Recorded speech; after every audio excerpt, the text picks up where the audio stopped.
Saudara, desa pesisir utara di Kabupaten Nagekeo, yaitu Desa Marapokot, ditinggalkan masyarakat pasca gempa.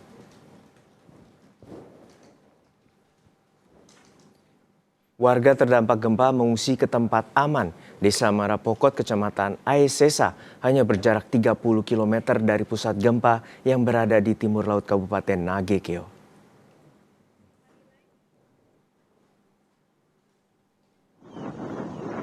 Sementara Desa Tungguramba, Kecamatan Aesesa, Nagekeo, NTT menjadi salah satu lokasi terdampak parah akibat gempa. Salah satu korban bencana bercerita, ia dan warga desa lainnya masih tinggal secara swadaya yang mereka buat karena lokasi pengungsian sangat jauh.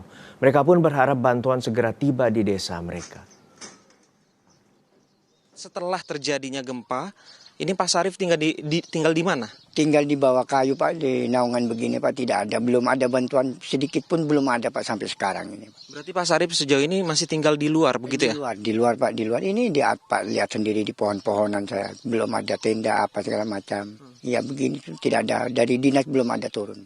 Tapi sejauh ini sudah ada bantuan yang masuk ke sini? Belum Pak, belum. Biar dinas pun belum ada turun ke sini Pak. Cuma hari pertama itu Kapolres dan Kapolsek yang turun. Cek cuma. Belum dinas mau kasih sumbangan ini tidak ada. Lalu bagaimana kondisi terkini para pengungsi yang berada di Kecamatan Reo, Kabupaten Manggarai, Nusa Tenggara Timur? Kita tanyakan langsung pada jurnalis Kompas TV Citos Senatun.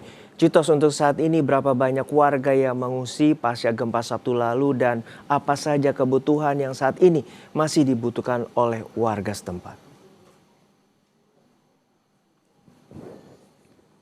Selamat siang, Juno dan saudara. Memang kalau untuk pengungsi di kabupaten atau 7 kabupaten terdampak gempa pada tanggal 15 kemarin, lebih ada 25.000 yang sudah mengungsi.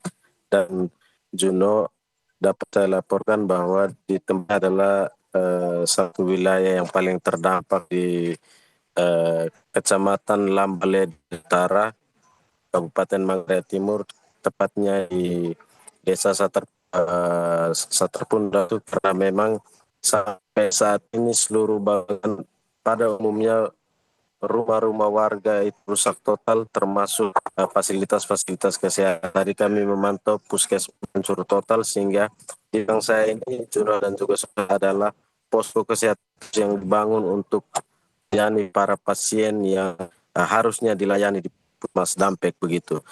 Tadi kami melihat bahwa evakuasi juga masih terus dilakukan oleh tim Basarnas, baik di rumah warga dari posko ini yang akan angkut dari posko menuju ke 3 rumah sakit, yakni di Ruteng, Borong, dan juga di Labuan Bajo. Memang sebagian besar pengungsi ataupun pasien yang berada adalah tertimpa Tuhan begitu akibat gempa, memang sampai saat ini masih ada. Kalau di tempat ini, Juno dan juga saudara, ini adalah tempat yang saya merasakan bahwa gempa terbesar ada di tempat ini. Tadi kurang lebih 1 jam yang lalu terjadi gempa yang begitu hebat, dan akhirnya para pasien yang berada di dalam posko kesehatan ini sekarang tidak lagi berada di dalam posko, tapi mereka sudah diungsikan keluar, dan sampai saat ini mereka masih tetap berada di luar dan masih takut untuk kembali ke posko, sekalipun posko itu dibuat dari terpal begitu, tapi mereka enggan untuk kembali ke dalam posko karena memang sampai saat ini masih terus terjadi gempa yang begitu besar. Juno.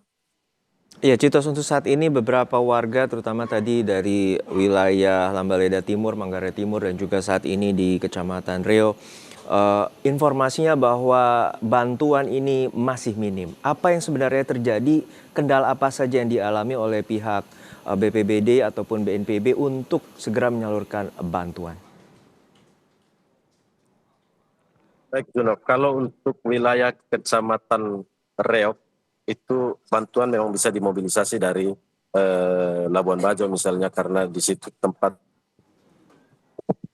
pendropingan logistik dari pusat ke Labuan Bajo, kemudian berjalan darat untuk sampai ke Kecamatan Reok. Sedang di Kecamatan Lambaleda Timur, dan juga saudara, tadi saya jalan dari Kecamatan Reok ke Lambaleda, tempat saya melaporkan ini.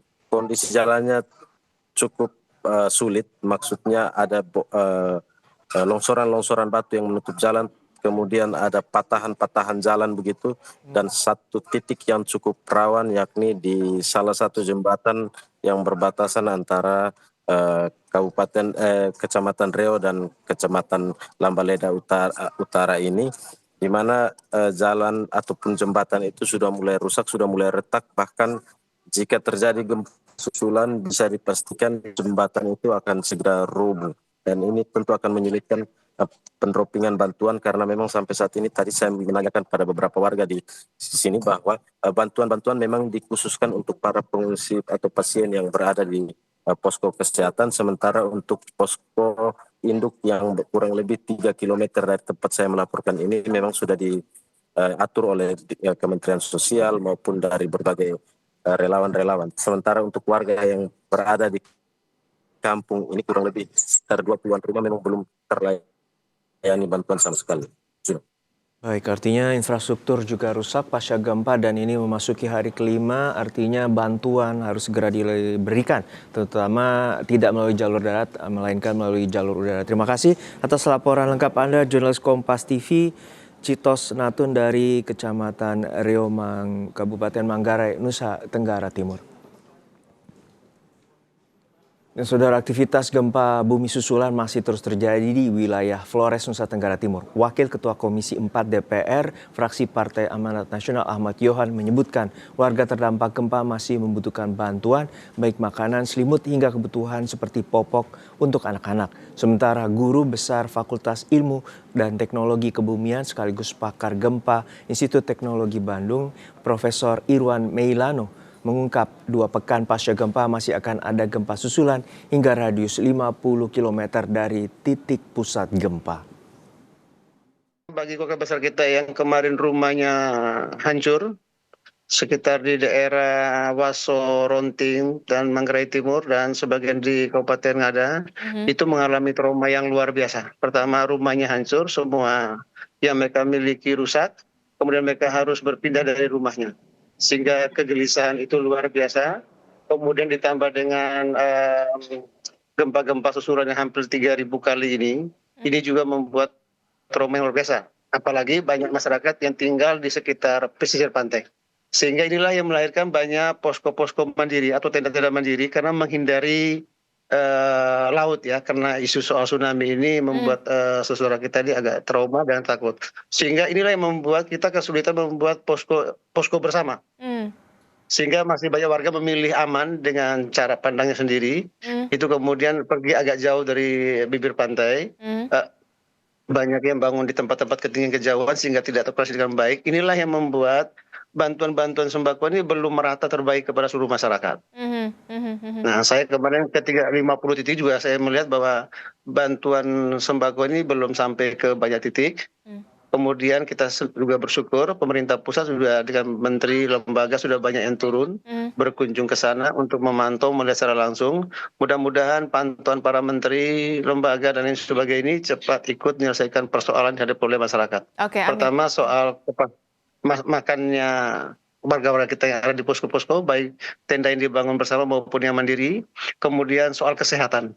Saya melihat kemarin karena ini banyak kampung yang jauh sehingga cuma ada tenda, sanitasinya belum ada, WC-nya belum ada, air minum juga kesulitan, belum dilengkapi dengan para medis ya, sehingga kita khawatir. Itu di wilayah mana Bapak? Orang tempat di Manggarai Timur, di Manggarai Timur terutama ya, di Waso, di Ronting dan lain-lain. Gempa susulan terbesar biasanya muncul 3-14 hari. Dan 70% di antara gempa-gempa susulan itu terjadi dalam radius 50 kilo dari pusat gempa. Jadi kita tidak hanya fokus di area di mana pusat gempa terjadi, tetapi biasanya berdasarkan riset kami 70% terjadi dalam radius 50 kilo dari pusat gempa utama. Nanti gempa tersebut akan pelan-pelan menurun. Jadi biasanya 1/10-nya itu akan turun dalam 10 hari dan kemudian nanti akan turun signifikan kembali sampai sangat sedikit itu setelah 100 hari dan kemudian setelah lebih dari 300 hari akan semakin hilang. Untuk 2-3 minggu ke depan ini masyarakat harus tetap waspada, dan kemudian tadi disampaikan juga dari Wakil Ketua Dewan agar kemudian masyarakat mengungsi di tempat yang aman.